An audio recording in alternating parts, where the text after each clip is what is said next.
Ẹ káàárọ̀ ẹ káàsán ẹ kú ìyálẹ̀ta mo kí gbogbo ọmọ Yorùbá káàkiri gbogbo àgbáńlá ayé o àtẹni tí kì í sọmọ Yorùbá tọ́lọ́run fún láǹfààní tó gbọ́ èdè Yorùbá bóò ní nǹkan ẹ jẹ́ ká yára wa ní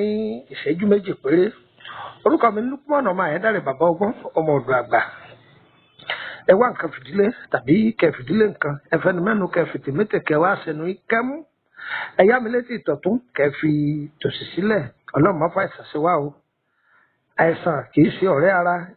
àìsàn a máa gbé ni dèni kì í jẹ́ kí ọjọ́ orí ẹni kó tọ́jọ́ tó ẹ wo àwọn àwòrán méjì tí mo mú wá fún yín yìí tẹ́ bá wá pọ̀ tún yín ẹ rí i pé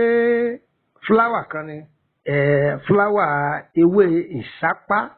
tí wọ́n fi ń ṣe sóbò òun ni tá bá wá pọ̀ sí wa a rí i pé a rí ọsàn kan kéékèèké òun ni àwa ń pè ní ọsàn wẹ́wẹ́ tàbí ká pè ní ọsàn òrombó tó báwo la ti ṣe pàtàkì ọsàn wẹ́wẹ́ àǹfààní tí ń bẹ lára ọsàn wẹ́wẹ́ kì í ṣe kékeré o kì í ṣe kékeré rárá ṣe rí tẹ́ bá mú ewé ìsápá yìí ẹ kó sínú ẹ kó sódó ẹ wá lọ wá egbò amùjẹ ẹmú náà ẹ kó sódó èèpo ahùn ni mo pè ó ahùn ẹ kó sódó ẹ gún gbogbo ẹ̀ pọ̀ pẹ̀lú ata ìjọsìn yóò ṣe déédéé bíi ká sọ pé ẹ̀kún agolo mílíìkì odidi kan àtààbọ̀ ẹ dà á sí kẹgùn papọ̀ tí a bá ti wá gùn papọ̀ tó kúnná lọ́múlọ́mú ẹ kó sẹ́gbẹ̀ẹ́ kan ṣe rí omi ọsàn wẹ́wẹ́ tẹ́ ti fún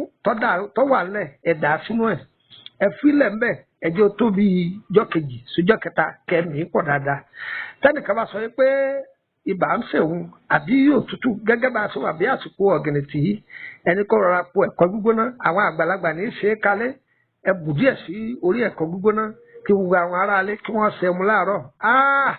èyí ìdájú kọ́ máa lọ mú ògógóró tó ń torí ẹ̀ parẹ́ lọ téèyàn bá ń lò ọ́ tọ́ ibà dànù ara ó sì ṣe ṣáká ẹ̀pọ̀ dèní ẹlẹ́lẹ́kejì tí ń bẹ ní ara ọsàn wẹ́wẹ́ ṣe rí kóró ọsàn wẹ́wẹ́ yìí kóró ta fún tayọ kúrò lára ọsàn wẹ́wẹ́ ẹ gbìyànjú ẹ lọ kóró yẹn lásán tí èèyàn bá ní ọgbẹ́nú ẹni kọ́ dà sí inú oyin ẹni kọ́ máa la tí èèyàn bá ní ojú ogun àdá àjínà kóró ta ti lọ yìí tó kúnná lọ́múlọ́mú yìí ẹni kọ́ máa fi sójú rẹ̀ fúnra ẹsẹ̀ yẹn yóò gbẹ dànù ni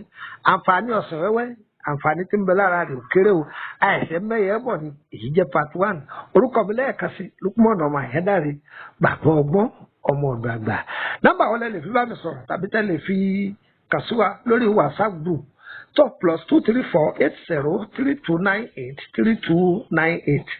+2348032983298 nọ́mbà kejì tó jẹ́ hotline 081 àbí ẹjẹ ń fi kóòdù sí +234808133155111 ẹjẹ fún wa nọ́mbà orílẹ̀-èdè Benin kan sí +22954651928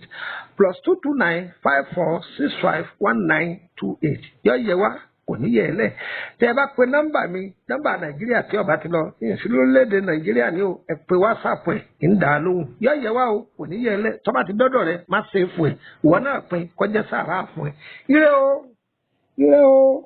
ire kàbìtì.